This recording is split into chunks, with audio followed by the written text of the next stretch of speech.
Hi there, and welcome to this presentation on accommodations in field placement. My name is Mandy Burns, and I'm an accessibility consultant in the Accessible Learning Services Department here at the college. Our department recently underwent a name change, and we were formerly known as Disability Services. Accessible Learning Services is responsible for recommending academic accommodations for students registered with our department, and our goal is to promote an accessible learning environment. As you likely know, field education is an important part of your program. At George Brown, there's been a push to include field education in all programs at our college. The School of Community Services has a mandatory field education component for most of its programs. I should note that the terms field education and placement will be used interchangeably throughout this presentation. If you require accommodations to ensure an accessible placement, it is the responsibility of the placement to provide the accommodations, but we'll talk a little more about that later. Here's a short video that challenges us to think about how we understand accommodations and shares the workplace experiences of people with disabilities. Film credits to the District of Columbia Office of Human Rights, and I accessed this video through YouTube.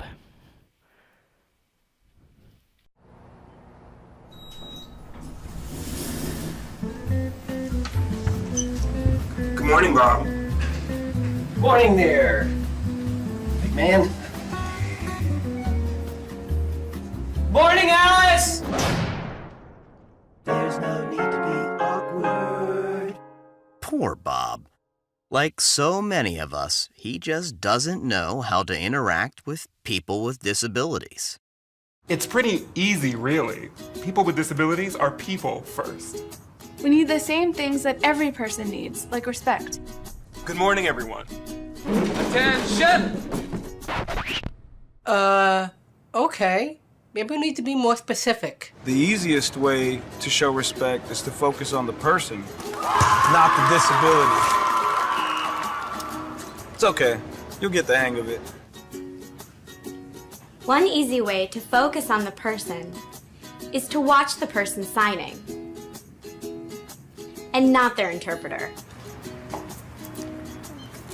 Or their companion. It's really cool that you'd like to help, but do us both a favor and please ask me first. What you think might be helping? I got you. Wait, ah! Oh no, might actually not.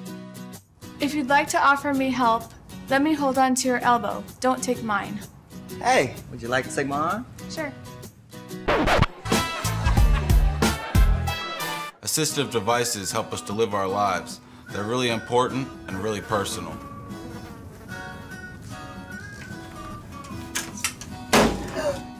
Grabbing them only makes it weird for everyone. What? Please only touch our devices and service animals if we've given you permission. And don't take it personally if I ask you not to. Remember that my service animal helps me all the time.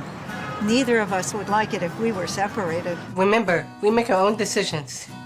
We sign documents, vote, volunteer, work, and pay taxes. We get married. So don't address me just because I have a great smile. Just because I'm blind May I help you? does not mean I'm deaf. No, I think he said he was going to come. Just because I'm deaf doesn't mean I'm blind. And just because I use a wheelchair doesn't mean that I can't sweep you off your feet. So take a deep breath. Relax. We don't bite. Unless we're really hungry. Hello there, ladies. How are you? Hello. And if you're not sure what to do, just ask. Hi, would you still like to see a menu? No thanks, but can you please read it to me? Sure, definitely. Just treat us the way you would want to be treated, and we'll all be okay.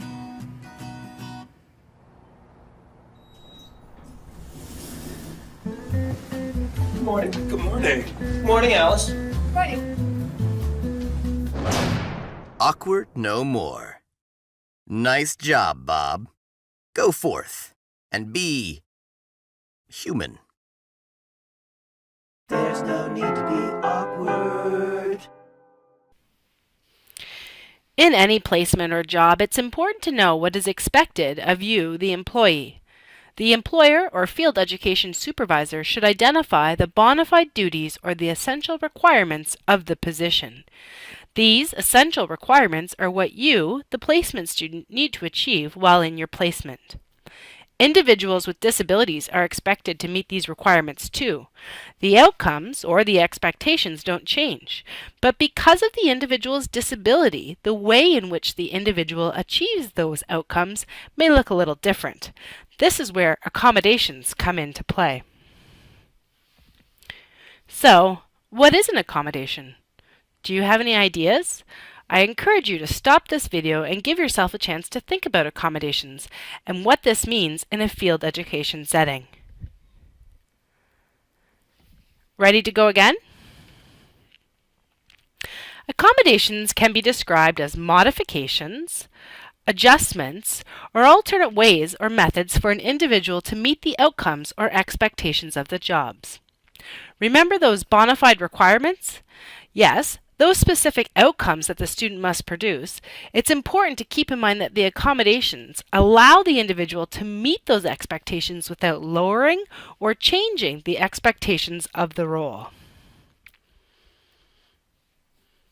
Another way to think of accommodations is to consider them adjustments, both physical and strategic, that assist an individual in performing their relevant job duties. Let me read the quote on the screen. An accommodation will be considered appropriate if it will result in equal opportunity to attain the same level of performance or to enjoy the same level of benefits and privileges experienced by others, or if it is proposed or adopted to achieve opportunity and meets the individual's needs related to the relevant code ground. The most appropriate accommodation will be the one that promotes inclusion and full participation and effectively addresses any systemic issues.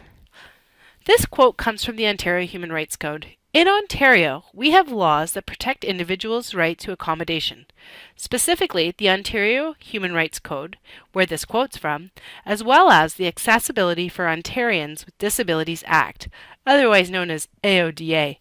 For more information, you can check out these resources. As I just mentioned, there's legislation that supports individuals that require accommodations.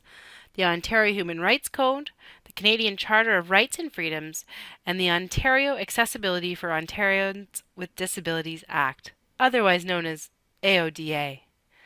Employers are legally required to provide accommodations. This is known as the duty to accommodate. Let's check in and make sure we're all on the same page. So far, we've established that students completing their field education component of their program are eligible for placement accommodations. The bona fide essential requirements of the placement need to be established by the field education supervisor and shared with the student. For individuals with disabilities, there are laws that define the legal rights to accommodations. And accommodations assist individuals with disabilities with meeting the bona fide job requirements.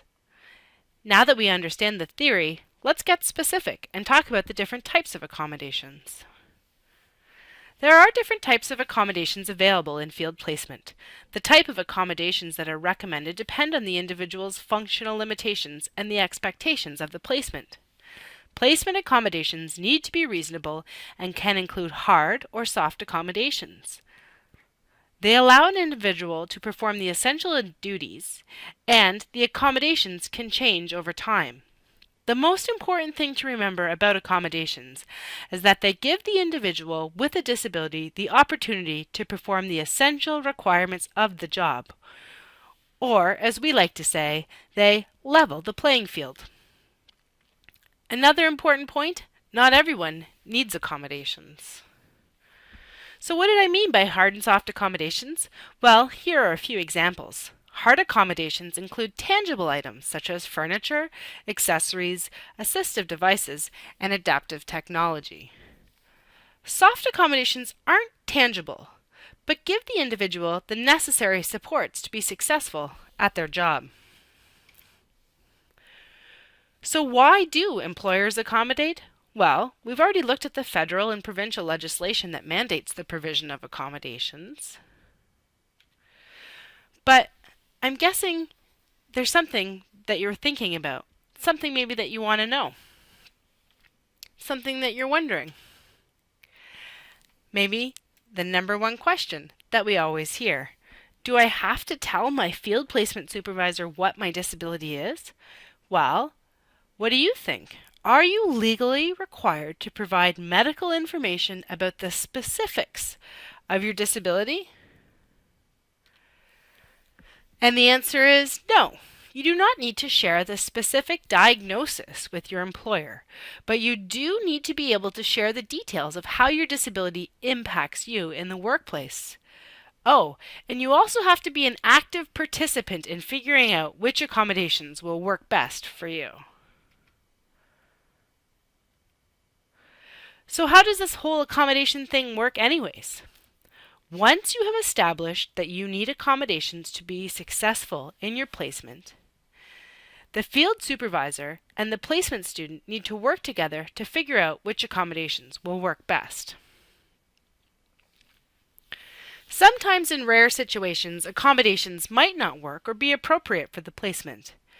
An example of this would be when the accommodations do not allow the individual to meet the essential requirements of the job, or when the implementation of the accommodation causes the placement undue hardship. Well, what's undue hardship?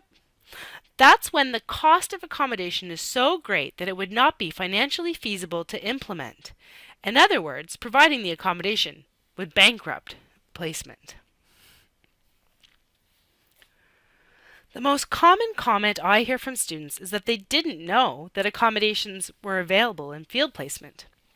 The other comment is that students don't want to identify that they need accommodations because they think this sends the message that they can't do the job or be successful at the placement. It's really important to think about the diversity of the workplace. Different people have different strengths and abilities. Just because you need an accommodation to support a specific need doesn't mean the quality of your work won't achieve a high standard. Accommodations help us achieve our goals and meet specific outcomes. Let's take this presentation for example. I had to use an accommodation to produce this video, and without it, I wouldn't have been able to share all this helpful information with you. So now that we've learned about the legal requirements of providing accommodations and the employers and placement's responsibilities, where do you start? If you think you need accommodations in your placement, the best place to start is by coming up to 582C and registering with Accessible Learning Services. You can meet with an accessibility consultant and discuss the specific barriers that you might encounter in your placement. Oftentimes, the seminar professor is invited to participate too. Together, suggestions for placement accommodations will be developed, then shared with the placement supervisor. And like I said in the last slide, don't be afraid. Using accommodations doesn't mean that you'll be any less good at your placement or that you need special help. It just means that you might need to do things a little differently, but in the end, you'll still get the job done and meet your placement goals. If you're thinking about your specific disability-related challenges and wondering what type of accommodations might be possible, I encourage you to check out this website. There's lots of great information about accommodations. And here's another really great one too.